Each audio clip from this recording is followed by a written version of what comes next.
This is what makes the difference between a tyranny and democracy.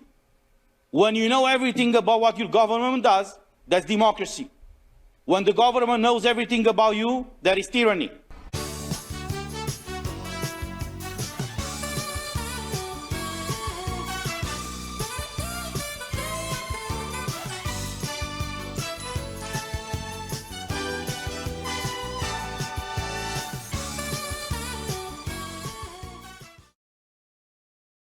Welcome to Favor Biafra Gist.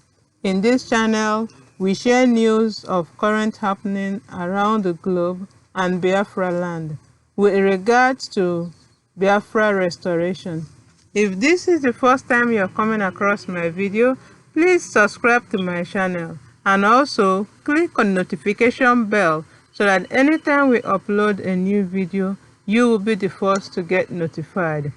Today we are going to watch this video together. At the end, if you like what you see, click the like button and also share the video with friends. And of course, today's Thursday, June 16th, 2022.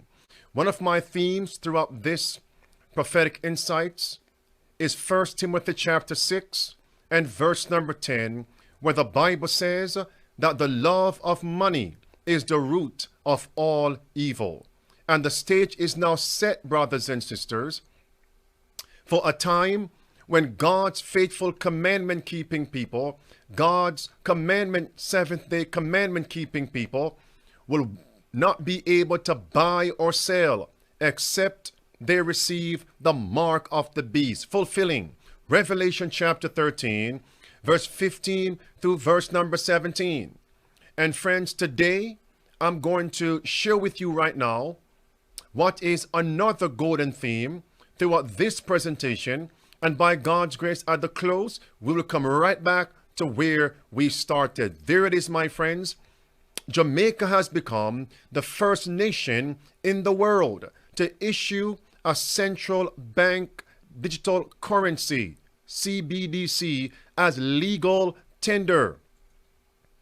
When this became breaking news, I began to do some research. I'm not yet finished with the research because other nations, even countries in the Caribbean, have done something similar. So why are a plethora of news media reports are stating that Jamaica has become the first nation to do this, to issue a CBDC as legal tender? Listen, according to the Atlantic Council's CBDC tracker, 105 countries representing over 95% of global GDP are currently investigating or establishing a CBDC. It also claims that 10 countries, including Nigeria, the Bahamas, with its sand dollar, and other Caribbean island governments have introduced CBDCs. Nonetheless, Jamaica is the first to legalize CBDC as legal money.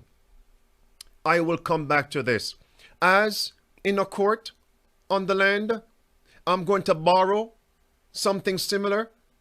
As it is there, so it is now in prophetic insights. I have a star witness. I'm going to be quoting extensively from Business Insider. There it is, my friends. And notice one great reason.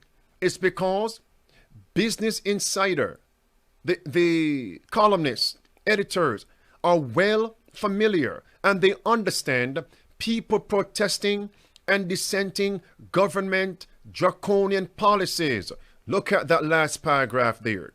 In February 2021, the brand was renamed simply Insider. In 2022, Insider won the Pulitzer Prize for illustrated reporting and commentary for its reporting on the Uyghur genocide that's going on in the Panda Nation. There it is, my friends, what the Pulitzer Prize actually means. All right? But now notice, from this platform, Business Insider, we are going to speak of this article that was posted that is called say goodbye to old money and welcome in the new money. There it is, my friends. Say goodbye to paper money. Banks are quietly working to get rid of cash. That's June 14th, 2022. And what's today's date? The 16th. So you will see why I'm going to reiterate and bounce back, harp back on what transpired in Jamaica. Notice here, my friends, say goodbye to paper money. Watch this. Now, much like the car salesmen in the past, purveyors of so-called cashless payments are presenting cash as the horse-drawn cart of payments, saying that it survives only through the stubborn nostalgia of laggards. Laggards, people generally who fall behind the crowd. And with that in mind, the article mentioned the conflating the working synergy between Visa and the Super Bowl. The Super Bowl went cashless. It's simply, as we would say, priming the pump, getting the people, especially in America, accustomed to a quote-unquote cashless society. What sport, industry, arena is greater in impact and revenue than the National Football League, NFL in America? Look at this, my friends. In 2016, Super Bowl ad, PayPal launched an attack on old money, contrasting it to a world of digital new money. Players such as Visa and PayPal present digital money as an update to cash. Visa now entered into a deal with the NFL to promote a cashless Super Bowl in 2020. Like the term horseless carriage, think about that. A carriage with no horse. Horseless carriage. The term cashless payment implies that some previous hindrance has been shaken off. And why hold on to an inferior system? There it is, my friends. The NFL and Visa will host cashless Super Bowl in Tampa Bay. Now watch carefully, my friends. This is the actual Super Bowl commercial ad. Say goodbye to paper money. Say goodbye to the old money, in with digital money, the so-called new money.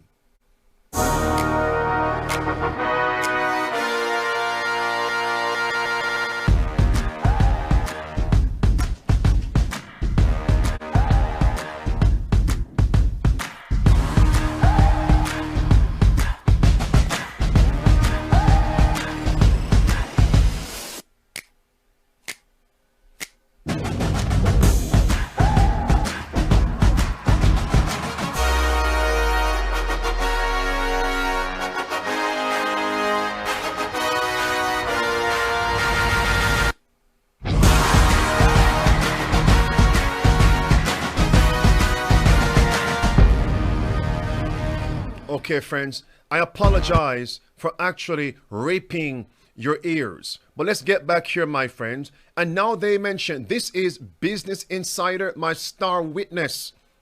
As in the court, so now. During prophetic insights, again, they understand our draconian, diabolical government system. Now they mention the surveillance and control phenomena. Listen, but cash is not an inferior system, and the idea that cash is the horse-drawn cart of payments is both misleading and dangerous. In fact, this rush to make the world cashless could result in millions of people getting entirely cut out of the global economy. Even people who prefer card or app payments should reject a totally cashless world. That's the key phrase, a totally cashless world. It's a world where even the tiniest of payments will have to travel via powerful financial institutions, which leaves us exposed to their surveillance and control. Surveillance and control. For example, in cash, we don't know, for example, who's using a $100 bill today. We don't know who is using a 1,000 peso bill today. Why do you want to know that? That's none of your business. Mind your own business. For example, in cash, we don't know, for example, who's using a $100 bill today. We don't know who is using a 1,000 peso bill today. A key difference with the CBDC is that central bank will have absolute control on the rules and regulations that will determine the use of that expression of central bank liability. And also, we will have the technology to enforce that. Therefore, the degree of control will be far bigger. And what has Jamaica just launched? The first in the nations? What I see really happening with the central bank digital currencies, one, obviously, the trend is moving towards this more authoritarian approach where kind of your whole life is in one location that can be kind of turned on and off pretty easily. And so having that money, a programmable money that can be used as behavioral modification, when that's implemented, it helps them achieve their policies. This isn't just another digital upgrade to our existing bank-centric system of money. With digital currencies, the money itself is software. It's programmable. And when that happens, a lot of our assumptions about what money is and how it functions may need to be re-examined. I don't think a lot of people were thinking about like, oh, programmable money could mean that it's dictated to me on how I spend my money that I've earned. So programmable money means that, like you said, Naomi, the government could have a say in how the money is spent. It also means that the money could expire. And it also means that, you know, the government has full visibility into all the transactions that are made. So this is very scary. If the Fed issues a digital dollar, what does that mean? What it means is that they have the ability to control or manage the money supply. It's really a piece of software that exists on something like a blockchain that enables them to create scarcity, right? And monitor every single dollar, if you will, every single block that is in circulation. And what has Jamaica just done? As they would say in Jamaica, welcome to Jamrock. Bank of England apparently tells its ministers to intervene on digital currency programming. Now, let's dive into what they mean by that. They're saying that digital cash, if they were to go ahead and release a central bank digital currency, it could be programmed to ensure that it is only spent on essentials or goods which an employer or government deem to be sensible. I had a lot of trouble with the concept that this was a programmable currency. I didn't understand what that meant, and we spent a lot of time at the hearing talking about it. What it basically means is you can, over time, especially as it develops, you'll be able to, it's not just a payment form, you'll be able to, for example, encode your payment in a way where I could say to you, I'm sending you $10 to be spent in a certain way, and you would have to spend it that way. Yeah, absolutely. So a central bank digital currency, as you said, is a CBDC, and it's essentially a digital version of what we have now. However, it will be programmable. So because it's digital, it means that governments are actually able to program the money. Now, if you look at things like benefits, for example, it sounds like on the surface level, it could be quite good because governments could say, okay, we're giving you benefits and you're only able to spend that on essential items. But what it then means is that it can go further than that. You can actually program that money.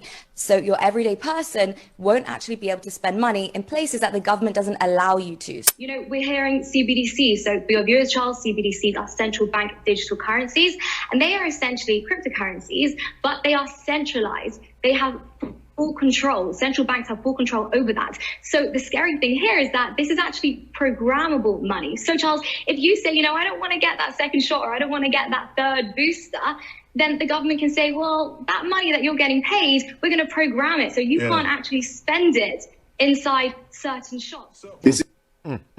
All right, friends. At this point, I'm going to address a CBDC only economy versus a cyber attack versus prolonged power outage, visa outage, Payment chaos after card network crashes. Look at this, my friends. Back to my star witness. A payments system without cash is one dependent on banks that are prone to financial crises, systems failure, and cyber attacks. Cyber attacks, I'll come back to that. Cash, by contrast, doesn't crash when the electricity fails. When the electricity fails, or when a cyber attack brings a payments system down. Listen, friends, if the institutions go offline, you may suddenly find yourself unable to interact with your surroundings. Cyber attack? We all know, but still pay insufficient attention to the frightening scenario of a comprehensive cyber attack, which would bring to a complete halt to the power supply, transportation, hospital services, our society as a whole. The COVID-19 crisis would be seen in this respect as a small disturbance in comparison. My friends, I'm telling you, the stage is being set. Notice what this says now about the bankers. During a 10-hour outage in Visa's European systems in 2018, caused by a failure in its primary data center, 5.2 million payment attempts were blocked, which left people who'd become dependent on card payments stranded and searching for ATMs, which are getting harder to find.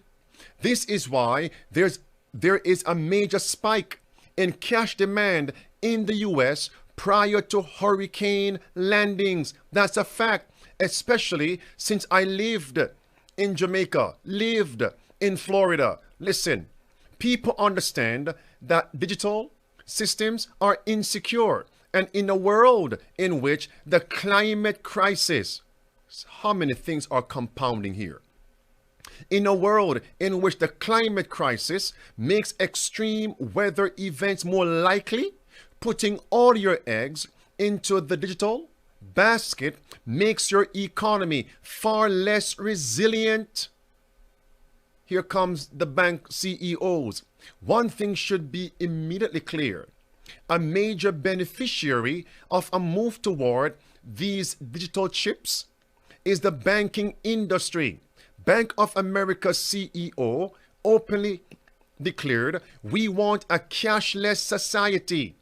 Firms such as Bank of America are excited about a cashless society because digital payments not only bring them fees, but also vast amounts of data about who transfers how much and to whom. Financial institutions find this data extremely useful in profiling customers. If somebody was profiling you, you would be severely uneasy, upset, agitated, aggravated, to say the least. And now we are seeing financial profiling of customers. Listen, friends, BOA CEO, all right, and other executives of banking seek anyone who can't secure a bank account could be removed from society, or anyone who gets blacklisted by banks effectively gets screened out of the economy in a cashless society, a CBDC only society. This could happen if you are part of a minority group. Think about that. Part of a minority. Do you mean a remnant? Do you mean a remnant? Listen. Or it could happen to you for political reasons. May I add, religious reasons? Listen, one major concern about the rise of cashlessness in authoritarian countries is that banks can be ordered to, for example, stop political dissidents or pro-democracy campaigners from buying. Listen. Now, back to China. During the Olympics, they're going to launch their digital currency. This is a surveillance tool, and it's disguised as a payment mechanism. It's going to allow the People's Bank of China, their central bank, to peer into everyone's purchasing history. And so you might say to yourself, hey, dude, whatever, I'm just buying Chardonnay and sushi. But what if you're not, right? What if you're an ethnic or religious minority in China? What if you purchase a Bible in China? There are hundreds of millions of Christians living in China in house churches. Maybe they give money to their pastor. There are a lot of ways that the Chinese government could use this as an instrument of surveillance, tying it to their social credit score, and ultimately keeping an authoritarian regime alive, in effect, forever. And that's China is the prototype of what the 21st century digital authoritarianism is. Where she goes, Ouyang Haoyu is followed. What she buys, how she behaves, is tracked and scored to show how responsible and trustworthy she is. When the Chinese citizen does something or doesn't do something, this kind of system will rate them, will incentivize them, or punish them. It provides a futuristic model for controlling its 1.4 billion population. 然后呢，这里头细节的我们可以看到很多标签，包括人的着装上身和下身的着装，然后颜色、性别、年龄。When you put them together, they enable not just individual surveillance, but surveillance that is practically total, enabling the government to have insight into the entirety of a community's life. And here we come, friends. During the Hong Kong protests of 2019, activists stood in lines to buy subway tickets with cash, just in case their card payments were monitored for evidence of them traveling to the protest sites. In a cashless society, their payments could be not only watched, but also blocked to prevent travel. Imagine if we are preparing to go and evangelize at a particular place, but to get there, we have to swipe a payment card. Can you see what problem that would pose? Listen. What about the United States? Will we be moving to anything like this? Well, as a matter of fact, I have here the Federal Reserve just issued this last month. It's called the Money and Payments, the U.S. dollar in an age of digital transformation. As you can see, it's not short. The U.S. is moving this direction. It's not going to happen right away, but we are moving in that direction. Real quick, don't want to sound alarmist. This sounds like end time stuff, is it? It is. And I'm the last person to get second coming fever. But in the book of Revelation, we see these verses in Revelation 13. The beast, also forced all people, great and small, rich and poor, free and slave, to receive a mark on their right hands or on their foreheads, so that they could not buy or sell unless they had the mark, which is the name of the beast or the number of its name. So the idea is there that with government control of digital currency, if they take you out of the system, you're gone. Torres warns that the EU's new digital ID is the next step in a process in which the government in Brussels will micromanage every aspect of people's lives. This is what makes the difference between a tyranny and democracy. When you know everything about what your government does, that's democracy. When the government knows everything about you, that is tyranny. Dale Hurd, CBN News. In other words, my friends, tyranny has come to Jamaica. Welcome to Jamrock. There it is, my friends, CBDC.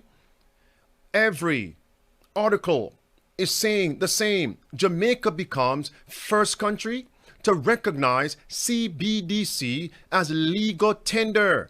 Next, listen. Bank of Jamaica is now enabled to proceed with the national rollout of the central bank digital currency JAMDEX. Now, this follows the approval by the Senate of the Bank of Jamaica Amendment Act 2022 on Friday. The pilot of the digital currency was undertaken between August and December of 2021. The leader of government business in the Senate, Kamina Johnson-Smith, said the full implementation of GMDEX is expected to significantly reduce traditional challenges associated with many Jamaicans not having a bank account, and it will also allow businesses to engage in more efficient cash management. So the scheme of this bill is largely based around deleting and replacing references to quote-unquote notes and coins in the Bank of Jamaica Act with the words notes, coins and central bank digital currency, with a view to expanding the reference, thereby empowering the Bank of Jamaica as the sole authority to issue CBDC and to recognize CBDC as legal tender. The bill also includes new provisions to address matters such as privacy and cybersecurity as related to this digital form of the country's fiat currency. You know what I realize, friends? I realize that these papists, Jesuit infiltrators, the papal allies, they're using these small island nations as the so-called pilot platform for their draconian, diabolical, inimical systems. And Jamaica has swallowed the whole thing. Hook, line, and sinker, and even the fishermen. Drowning, my friends. And right now, as I said, welcome to Jamrock, welcome to Jamdex. The system is laid. And that's why, as God's people, we have to be prepared. Again, Jamaica becomes first country to make CBDC legal tender. All these articles. Jamaica launches Jamdex, becomes first nation to legalize digital currency. I'm going to close off here, friends. Thank you for watching. Please like, share, drop your comments. And please subscribe to my channel. Click on the notification bell so that anytime we upload video, you get notified. Thank you so much for watching.